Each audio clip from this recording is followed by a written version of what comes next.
Take a moment to imagine you're at a zoo. What animal species comes to mind?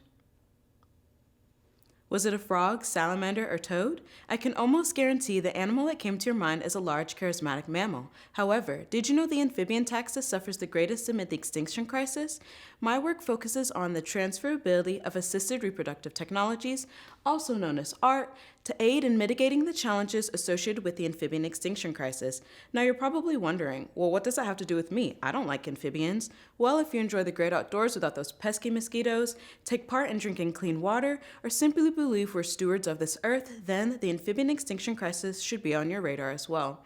My lab took a trip to North Carolina Zoo this past February to take on a list of objectives, with my goal being to transfer our model species protocols onto our target species.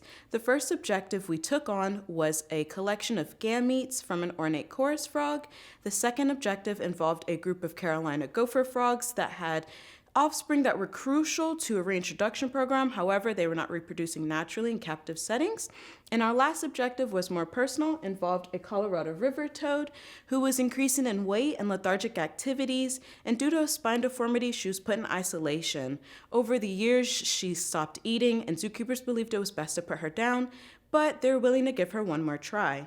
Through the use of our adaptive ART protocols developed in our lab, we not only took over every single one of these objectives, but we took it with the unlikelihood of the data represented beside me. To take on our first objective, we gave hormone therapy and used sperm biobanking to collect sperm from our ornate chorus frog, and then we froze it, also known as biobanked it, into a cryo so that they could then use it for his future lineages.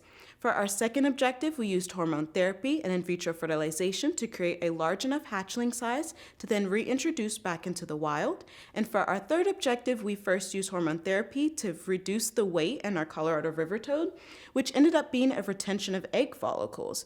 With in vitro fertilization, we then fertilized those eggs. And then after fertilizing those eggs, all of those hatchlings turned out to be healthy, no spine deformities, and could then be released into their own captive settings.